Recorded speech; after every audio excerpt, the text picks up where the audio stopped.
말씀입니다. 우리 함께 우리에게 주신 말씀을 교독하도록 하겠습니다. 제가 1절을 먼저 읽겠습니다.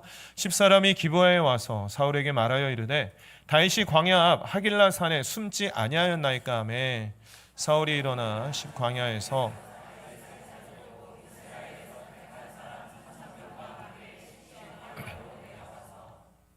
사울이 광야 앞 하길라 산 길가에 진친이라 다윗이 광야에 있더니 사울이 자기를 따라 광야로 들어옴을 알고 이에 다윗이 정탐꾼을 보내어 사울이 과연 이른 줄 알고 다윗이 일어나 사울이 진친 곳에 이르러 사울과 내레 아들 군사령관 아브넬이 머무는 곳을 본즉 사울이 진영 가운데 누웠고 백성은 그를 둘러 진쳤더라.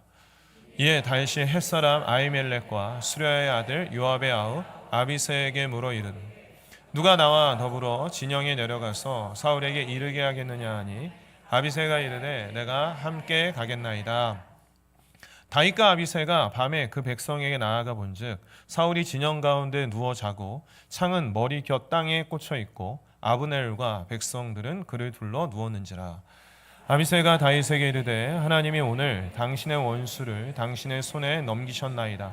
그러므로 청하오니 내가 창으로 그를 찔러서 단번에 땅에 꽂게 하소서. 내가 그를 두 번 찌를 것이 없으리이다 하니 다윗이 아비새에게 이르되 죽이지 말라. 누구든지 손을 들어 여호와의 기름 부음 받는 자를 치면 죄가 없겠느냐 하고 또 이르되 여호와께서 살아계심을 두고 맹세하노니 여호와께서 그를 치시리니 혹은 죽을 날이 이르거나 또는 전장에 나가서 망하리라. 내가 손을 들어 여호와의 기름 부음 받은 자를 치는 것을 여호와께서 금하시나니 너는 그의 머리 곁에 있는 창과 물병만 가지고 가자 하고 다윗이 머리 곁에서 창과 물병을 가지고 떠나가되 아무도 보거나 눈치채지 못하고 깨어있는 사람도 없었으니 이는 여호와께서 그들을 깊이 잠들게 하셨으므로 그들이 다 잠들어 있었기 때문이었더라. 아멘. 내가 아닌 하나님이 주어가 되는 삶이라는 제목으로 하나님의 말씀을 함께 나누겠습니다. 우리의 생각과 감정 등을 말과 글로 표현을 할 때 하나의 최소의 단위가 문장입니다. 근데 문장을 만들려고 하면 기본적인 재료가 주어와 서술어죠. 제가 이제 앞에서 설교를 하고 있는데 말씀을 전하고 있는데요. 나는 말씀을 전한다라고 이 문장으로 표현할 수 있겠습니다.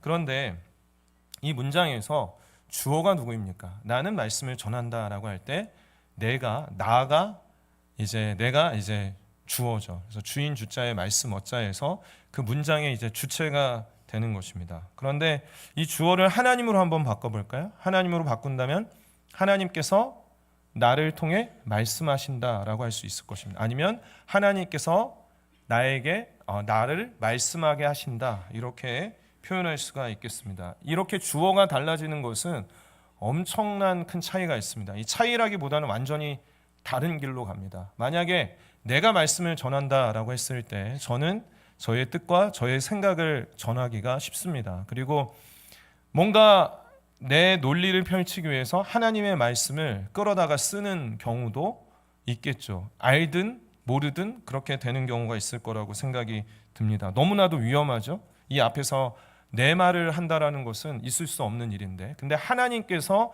말씀하게 하신다라고 제가 생각을 하게 될 것입니다. 말씀을 보면서 또 이 말씀 설교문을 작성을 하면서 과연 이것이 내 말이 아니라 진짜 하나님의 말씀일까?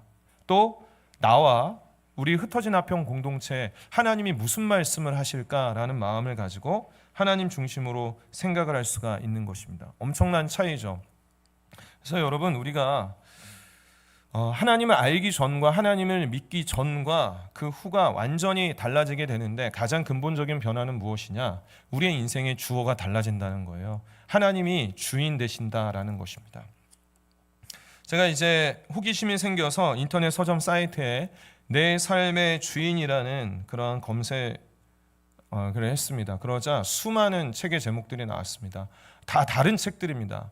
내 삶의 주인은 누구인가? 내 삶의 주인으로 산다는 것, 내 삶의 주인이 된다는 것, 내 삶의 주인이 되다. 내 삶의 주인은 나, 내 삶의 주인으로 행복한 나, 내 삶의 주인이 되는 기술이 있고요.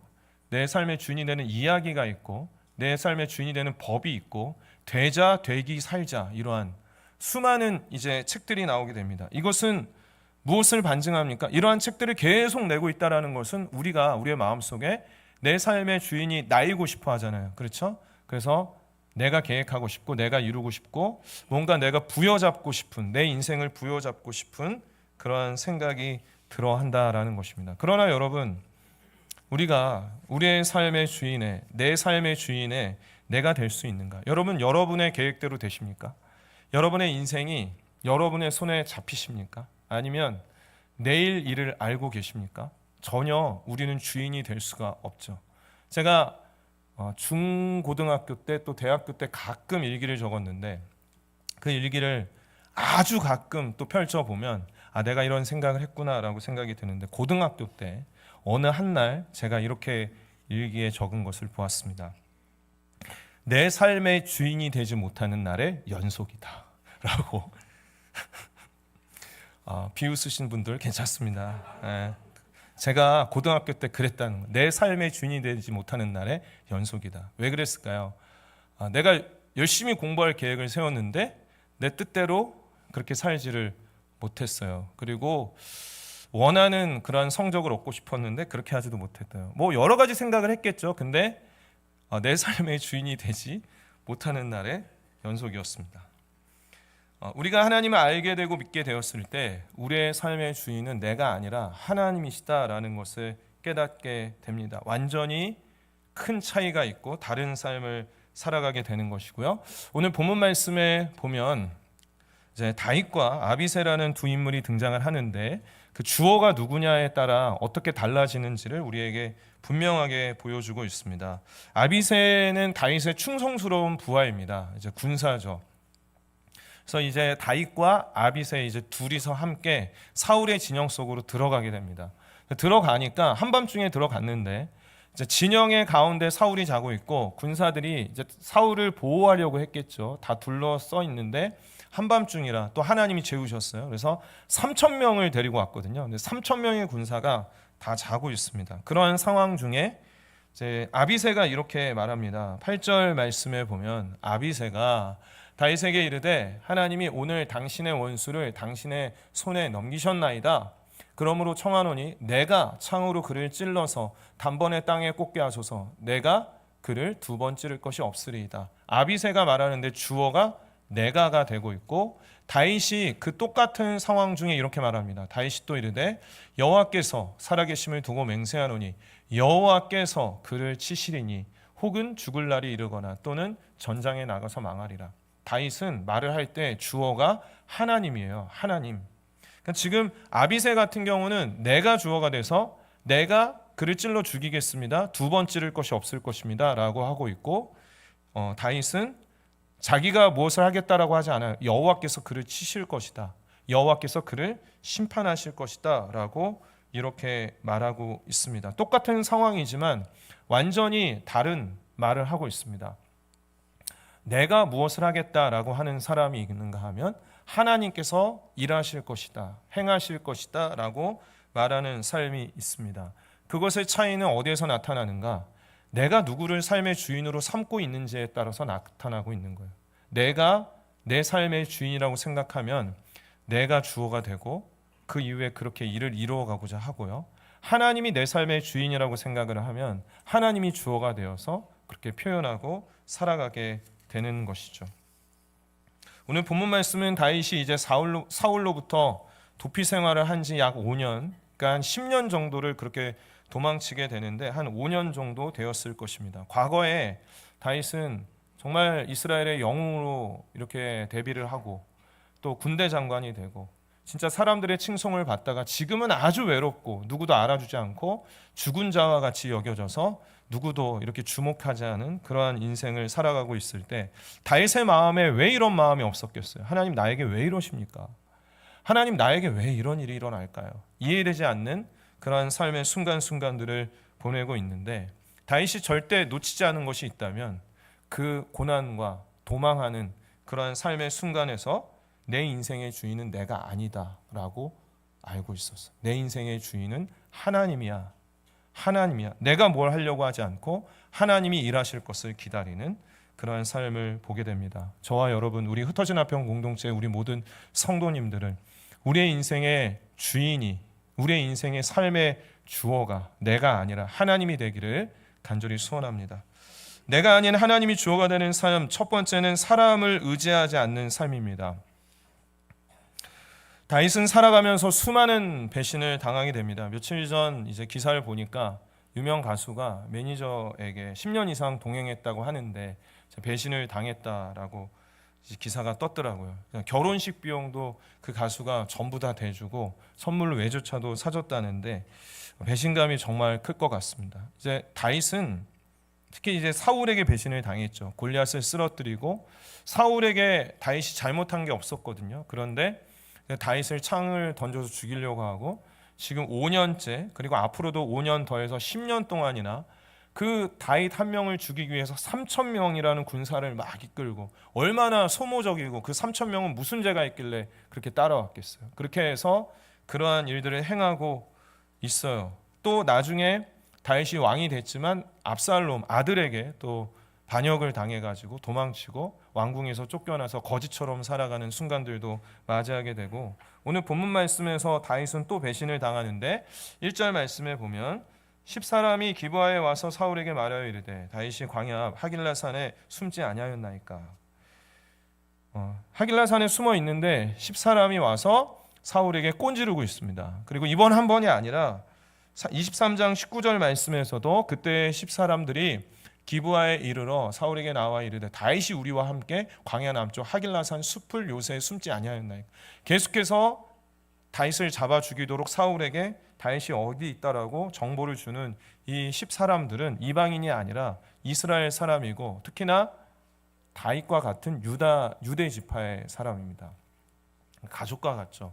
룻기 말씀을 제가 나눌 때 기업 물을 자 대신해 주는 사람에 대한 개념을 나눈 적이 있는데 가족이 누굽니까? 혈연이 누굽니까? 그 빚을 대신 갚아주고 또 자기가 종이 되었을 때 또 기업 물을 자가 대신 그 값을 치루어서 자유하게 해주고 심지어 남편이 죽으면 결혼해서 대신 자녀까지도 낳아주는 게 혈연이고 기업 물을 자인데 그러한 가족과 같은 유다 지파의 사람인 이 10사람들이 다윗을 배신하고 이렇게 말하고 있는 것을 보게 되죠. 오늘 본문 말씀 26장 이전에 24장에도 비슷한 이제 장면이 나오거든요. 이제 사울이 이를 보러 굴 속에 들어갔어요. 근데 굴 속에 들어갔는데 그 들어간 굴이 하필 그 굴 깊은 곳에 다윗과 그 주변의 사람들이 있었던 굴이었거든요. 그러니까 뭐 다 아시겠지만 무방비 상태죠. 그 상황에서는. 그런데 다윗이 사울을 죽이지 않고 옷자락만 베고 돌려보내줄 때 사울이 네가 진정한 왕이다. 나는 그렇게 악한 일을 학대하고 악한 일을 행했지만 너는 나에게 선으로 갚는구나. 네가 진짜 왕이 될 것이다 라고 사울이 이렇게 돌아서거든요. 근데 그 돌아서 있는데 오늘 본문 말씀에 10사람들이 와서 다윗이 여기 또 숨었습니다 라고 하니까 충동질을 하니까 이게 이제 사울에게는 도움이 된 게 아니죠. 도움이 된 게 아니라 오히려 그게 충동질이 되어서 다시 또 다윗을 쫓고 있는 장면이 오늘 본문 말씀이 되고 있습니다. 이렇게 사람들에게 계속 배신을 당하고 있는 다윗은 사람을 향해서 사람을 더 의지하려고 하지 아니하고 하나님을 의지하게 되는데 그때 기록한 오늘 본문 말씀에 때 기록한 시편이 54편 말씀인데요. 54편 말씀 그 성경책 위에 이제 제목이 있는데 그 제목이 뭐라고 적혀져 있냐면 혹시 있나요? 이렇게 적혀져 있습니다. 인도자를 따라 현악에 맞춘 노래 10사람이 사울에게 이르러 말하기를 다윗이 우리가 있는 곳에 숨지 아니하였나이까 하던 때 그러니까 그때에 다윗은 뭐라고 고백했는가? 그때 사람에게 배신을 당했을 때 사람을 의지하지 않고 하나님을 의지하고 있습니다. 시편 54편 말씀 같이 있습니다. 시작. 하나님이여 주의 이름으로 나를 구원하시고 주의 힘으로 나를 변호하소서. 하나님은 나를 돕는 이시며 주께서는 내 생명을 붙들어 주시는 이시니이다. 참으로 주께서는 모든 환난에서 나를 건지시고 내 원수가 보응받는 것을 내 눈이 똑똑히 보게 하셨나이다. 아멘. 하나님이 주어가 되는 삶을 살았던 이 다윗은 사람을 의지하는 것이 아니라 하나님께서 나를 구원하실 것입니다. 하나님께서 내 생명을 붙들어 주실 것입니다. 라고 하나님께서 내 원수들에게 보응하실 것입니다. 라고 하나님이 주어가 되는 이러한 표현을 하고 있는 것을 보게 됩니다. 여러분, 사람을 의지하면 사람의 말을 듣게 되고 하나님을 의지하면 하나님의 말씀을 듣게 되는 것이죠. 두 번째로는 내가 아닌 하나님이 주어가 되는 삶은 내 편이 아닌 하나님의 편에서 생각하는 삶입니다. 우리는 철저히 내 편에서만 생각할 때가 참 많은데 하나님의 편에서 생각하는 삶이 하나님이 주어가 되는 삶으로 살아갈 수 있다라는 것입니다. 사실 아비새는 다윗의 곁을 지킨 너무 좋은 충신입니다. 다윗의 입장에서 이렇게 고마운 사람이 있을까? 물론 이제 요나단이라는 아주 절친이 있었지만 그 다음으로는 아마 아비새가 아니었을까 싶을 정도로 이 아비새는 너무 충성스러운 사람입니다. 오늘 본문 말씀 6절 말씀에서도요.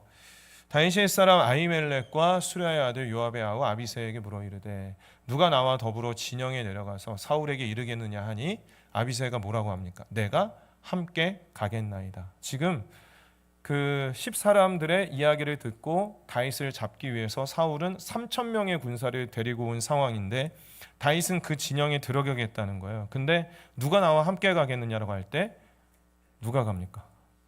아비새가 제가 함께 가겠습니다. 그리고 둘이서 그곳에 들어가는 이거는요 목숨 걸었다는 거예요. 그러니까 목숨 걸고 내가 함께 가겠습니다라고 했습니다. 정말 고마운 사람이고 나중에 암몬이라는 그러한 그 자손들과 전쟁을 할 때에도 이 아비새가 혁혁한 공을 세우고 또 블레셋과 전쟁을 했을 때 다윗이 이제 잡혀갈 때에도 목숨 걸고 다윗을 꺼내오고 이러한 일들 또 다윗이 목마르다고 하니까 3명의 용사가 이 블레셋이 진치고 있는 베들레헴 곁에 있는 우물에서 물을 떠오거든요. 그 3명 중에 한 명도 아비새예요. 근데 그게 이제 목숨 걸고 부하가 이게 물을 떠왔기 때문에 자신이 차마 마시지 못하고 하나님께 부어서 드리잖아요. 근데 그때도 이제 아비새가 있었다는 거예요. 그러니까 삶의 위기의 순간, 어려운 순간, 도움이 필요할 때마다 이 다윗의 곁을 지켜주었던 사람이 바로 아비새예요. 이것을 생각하고 한번 오늘 본문 말씀 8절 말씀을 보면 같이 다윗과 이 아비새가 둘이 사울의 진영에 딱 들어갔을 때 아비새에게 이런 말을 합니다. 다윗에게 이르되 하나님이 오늘 당신의 원수를 당신의 손에 넘기셨나이다. 그러므로 청하오니 내가 창으로 그를 찔러서 단번에 땅에 꽂게 하소서. 내가 그를 2번 찌를 것이 없으리이다. 다윗의 입장에서는 이 말이 어떻게 생각하면 굉장히 고마운 말일 수 있어요. 사울은 원수거든요. 다윗도 어떻게 보면 이 막 사울을 죽이고 싶은 마음이 있었을지도 모르겠습니다. 정말 미운 마음이 있었을 것입니다. 그러한 자를 아비새가 다윗 왕의 피에 손 묻히지 않고, 저는 이 말씀 보면서 마치 조폭 영화가 생각이 났어요. 그러면서 제가 가서 처리하겠습니다. 확실하게 뭐 2번 찌를 것 없습니다. 한 방에 처리하겠습니다. 그러면 다윗이 뭐라 그래요? 그래, 다녀오면 내가 잘 챙겨줄게. 내가 왕 될 거니까 아주 그냥 제대로 챙겨줄게라고 할 수가 있어요. 그렇게 충분히 할 수 있었거든요. 다윗은. 만약에 다윗의 인생의 주어가 나라면 그렇게 했을 거예요. 내가 사울을 처리해야지, 내가 왕권을 되찾아야지, 내가 통치를 해야지라고 생각을 하면 분명히 아비새는 내 편이잖아요. 얼마나 고마워요. 내 손에 피를 안 묻히고도 처리를 해주겠다는데 그렇게 생각할 수 있었을 것입니다. 그러나 다윗은 철저하게 그 순간에도 아니야, 내 편에서 생각하는 게 아니라 하나님 편에서 생각해야 돼라고 하며 아비새에게 뭐라고 말하냐면 9절 말씀에 아비새에게 이르되 죽이지 말라. 누구든지 손을 들어 여호와의 기름 부음 받은 자를 치면 죄가 없겠느냐라고 했습니다. 너무 의외의 반응 아닙니까, 여러분? 이 아비새가 자신이 목숨 걸고 같이 동행해 줬고 뭐 얼마나 충신이에요. 그런데 그 아비새가 다윗 편이거든요. 다윗 편인데도 그 편을 들어주는데도 아니야, 하나님의 편에서 생각하는 것을 보게 됩니다. 여러분, 이것이 진짜 쉽지 않죠. 그런데 다윗이 이렇게 내 편보다 하나님의 편에 서는 것이 중요하다. 이것이 참 분별력이 참 필요할 것 같습니다. 나의 편을 들어주면 내 편으로 기울이게 돼요. 근데 하나님 편에서 생각하지 않는 경우들이 많이 있겠죠. 가끔 정치 지도자들이 좀 이해되지 않는 행동을 할 때가 있습니다. 분명히 잘못한 그 정당에 같은 정당에 있는 사람인데 덮어주고 그렇게 무마시키려고 하는 것을 볼 때 이런 생각이 들어요. 오늘 말씀을 보면서 내 편이니까 같은 편이니까 그렇게 편들어주고 덮어주는구나라고 생각이 들었어요. 이 아비새가 내 편이거든요. 다윗 입장에서는. 그러나 내 편대로 생각하지 않고 하나님 편에서 생각하고 있는 것을 보게 됩니다. 그리고 어떻게 하죠? 불병하고 그 사울의 머리 곁에 꼽힌 그 창만 들고 나오게 되는 것을 보게 됩니다. 하나님 앞에 철저하게 내 편이 아니라 하나님 편에서 생각을 하고 있는 것을 보게 됩니다. 마지막으로 내가 아닌 하나님이 주어가 되는 삶은 하나님에게 길들여지는 삶입니다. 한번 따라해 볼까요? 하나님에게 길들여지는 삶. 네, 우리 성도님들 중에서도 반려동물을 키우는 분들이 있으시죠. 솔직히 저는 그렇게 동물과 친하지는 않습니다. 그 디커피 앞에 쿠쿠랑 아직도 어색합니다. 제가 부르면 잘 오지를 않습니다. 그런데요, 여러분 이제 TV나 유튜브를 보면 문제 있는 반려견을 훈련시키려고 이제 상담을 그 개를 데리고 오는 그런 프로그램이 있잖아요. 근데 그걸 보면 진짜 황당하더라고요. 그래서 소파에 개가 앉아 있고 주인이 앉으려고 하면 막 짖어요. 그래서 주인이 땅바닥에 앉고 개는 소파에 앉아 있는 경우도 있고, 산책을 나갔습니다. 주인이 개를 끌고 다녀야 되는데 개가 주인을 끌고 다니는 그런 경우도 있고, 개가 주인을 무는 경우도 있고, 그래서 막 상담받고 막 이렇게 하잖아요. 왜 그렇게 되었을까요? 그 개가 주인에게 길들여지지 않았기 때문에, 주인이 누군지를 모르는 것이죠. 저희 집에서 잠깐 유기견을 키운 적이 있습니다. 첫째가 자전거를 타고 일산 호수공원에 친구들이랑 놀러 갔다가 거기서 이제 사지 말고 입양하세요. 그래서 유기견들을 이제 철창에 이렇게 다 가둬놓고 내일이면은 이제 안락사를 시킬 수밖에 없는 그런 개니까, 그 중에서 그 하얀색 강아지 한 마리에 첫째가 꽂혀서 전화가 온 거예요. 큰일 난 것처럼 내가 얘를 데려가야겠다고.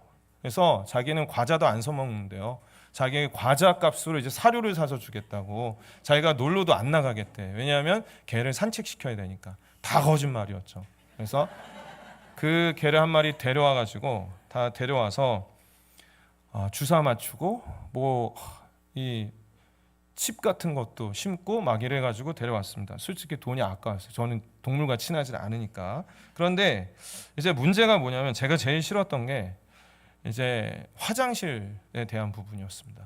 집에 배변 패드가 있고 그렇게 한다는 게 제가 생각보다 깔끔하거든요. 그래서 너무 싫어가지고, 그게 이제 개 이름을 저희가 망고라고 지었는데, 그 망고를 제가 길들이기 시작을 했습니다. 그래서 화장실에다가 이제 가끔 이제 보상해 주는 이거 간식 같은 거를 갖다 놨습니다. 근데 우연히 보게 되니까 얼마나 좋아요. 그 망고 입장에서 가서 먹고 또 갖다 놓으면 또 가서 먹고, 그러니까 거기가 공간이 좋아지는 거예요. 그래서 제가 갈 때마다 화장실이야, 망고 화장실 하면서 알려줬어요. 그러면서도 내가 지금 뭐 하고 있는 건가 싶었지만 계속해서 알려줬습니다. 간식을 그럼 쫑쫑쫑 가보고 또 간식 있으면 먹고 나오고, 그러면 거기 화장실이야.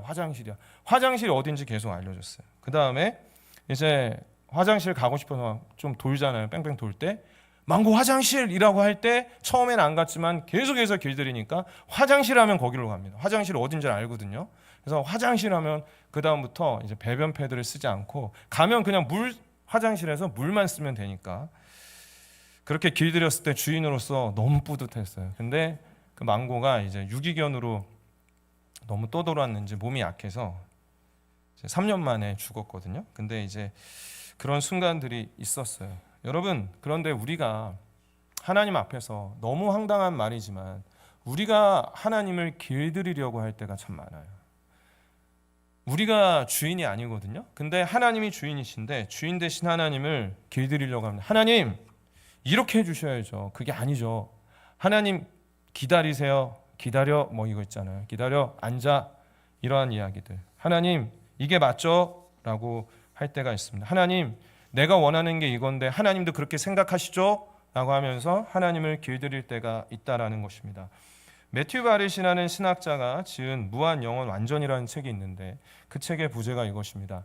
잘 보이실지 모르겠는데 그 위에 보면 길들여지지 않은 하나님의 속성. 이 책은 이제 하나님에 대해서 기복주의 신앙이 만무하고 또 현대 사회에 있어서 개인적인 주관이나 생각들을 굉장히 중시하죠. 그래서 어떠한 그 책을 읽을 때나 영화를 볼 때에도 진짜 그 의미가 무엇인지 보다 내가 해석하고 내가 생각한 걸 더 가치 있게 생각해주고 중요시 되는 그러한 시대를 우리가 살아가고 있습니다. 근데 하나님을 믿을 때에도 하나님은 하나님이에요. 우리의 생각과 해석보다 하나님이 어떠한 분이신지가 중요해요. 근데 내가 믿는 하나님은 이렇게 하면 복 주실 거야. 내가 믿는 하나님은 내가 이렇게 했을 때 축복해 주실 거야. 잘해 주실 거야. 그렇게 생각하게 되는 것이죠. 다 자기에게 맞게 하나님을 길들이려고 하는 때가 있습니다. 사울은요, 하나님을 길들이려고 했습니다. 사무엘상 23장 21절 말씀에 보면 사울이 이르되 너희가 나를 긍휼히 여겼으니 여호와께 복받기를 원하노라. 이게 무슨 상황이냐면 사울이 10사람들이 와서 일러 바쳤어요. 다윗이 어디 있는지. 이게 하나님께 복받을 일인가요? 그렇지 않거든요. 하나님이 복받을 일 아니에요. 신실한 다윗을 일러 바친 그 10사람들을 향해서 사울은 나를 긍휼히 여겼으니 너희들 하나님께서 복 주시길 원한다. 이게 하나님을 길들이려고 하는 거예요. 나를 긍휼히 여겼어요? 하나님 그러니까 복 주세요 라고 생각하는 거예요. 이러한 일들이 얼마나 많이 있겠어요. 사울이 처음에는 겸손한 자였는데 점점 그렇게 타락하게 된 이유는 하나님을 자기의 뜻대로 자기의 계획대로 길들이려고 하는 것입니다.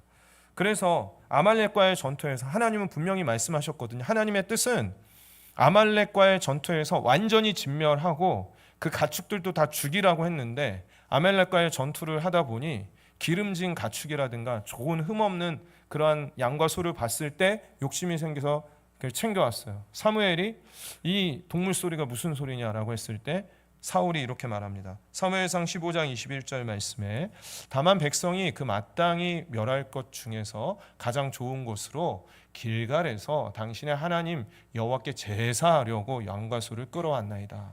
지금 사울은 자기의 욕심 때문에 양과 소를 끌어온 거예요. 그러면서 하나님도 좋으시잖아요. 하나님 이렇게 예배드리면 좋잖아요. 하나님께 영광이 되잖아요. 라고 이렇게 하나님을 향해서 내가 중심이 되어서 해석하고 있는 것을 보게 됩니다. 오늘 다윗의 충신인 아비새도 하나님을 길들이려고 하는데 8절 말씀에 보면 아비새가 다윗에게 이르되 하나님이 오늘 당신의 원수를 당신의 손에 넘기셨나이다. 하나님이 진짜 이렇게 하셨나요? 하나님이 다윗이 직접 사울을 처리하기를 원하셨나요? 그렇지 않은데 아비새는 하나님께서 주신 기회라고 생각을 합니다. 하나님의 뜻과는 전혀 다른 생각을 하게 되는 것을 볼 수가 있습니다. 왜 그럴까요? 그의 삶의 주어가 내가 되었기 때문이죠. 하나님이 되어야 하는데 하나님이 일하시도록 해야 되는데 내가 일하려고 했기 때문에 그렇다라는 것입니다. 여러분, 우리는 자꾸만 하나님을 설득하려고 하고 하나님을 길들이려고 합니다. 우리는 하나님의 주인이 아니에요. 우리의 삶의 주인은 하나님이십니다. 그 하나님 앞에 드리기를 바랍니다. 우리의 삶을 드리기를 바랍니다. 예수님께서 공생의 사역 중에 한 여인이 찾아왔습니다. 그 여인은 딸이 귀신 들렸기 때문에 그 딸을 고쳐달라고 안타까운 마음으로 그 딸을 데리고 왔습니다. 예수님, 우리 딸을 좀 고쳐주십시오 라고 할 때 예수님께서 좀 생각지 못한 말을 하십니다. 자녀의 떡을 개들에게 던짐이 마땅하지 아니하도다. 얼마나 참 부끄럽고 치욕스러운 그런 말입니까? 그런데 그 여인은 이렇게 고백합니다. 마태복음 15장 27절과 28절 말씀에 여자가 이르되 주여, 보십시오. 예수님 앞에 주여, 주님, 주인 되신 예수님 올소이다마는 개들도 제 주인의 상에서 떨어지는 부스러기를 먹나이다. 예수님께서 뭐라고 하십니까? 여자여, 내 믿음이 크도다, 내 소원대로 되리라 하시니 그때로부터 그의 딸이 나으니라. 이 사건을 통해서 우리가 볼 수 있는 건 뭘까요? 그렇습니다, 예수님. 그런데요, 저의 삶의 주인은 제가 아니에요. 내가 어떻게 할 수 없어요. 주인의 상에서 떨어지는 그 부스러기를 먹는 개와 같은 마음으로 제가 예수님 앞에 나아갑니다. 저는요, 제가 어떻게 살아갈 수 없어요. 저에게는 소망이 없어요.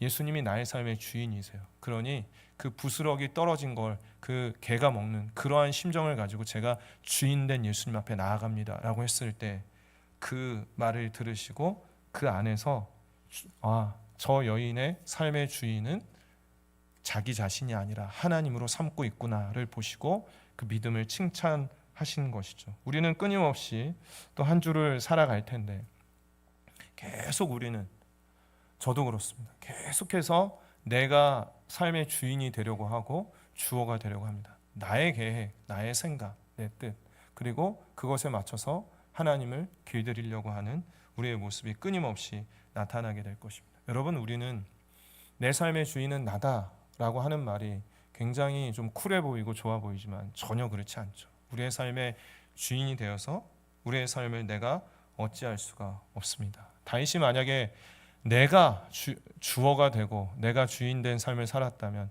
아마 사울을 직접 죽였을 것이고 아마 직접 왕권을 되찾았을 것이고 자기 자신이 어떻게 해보려고 했을 것입니다.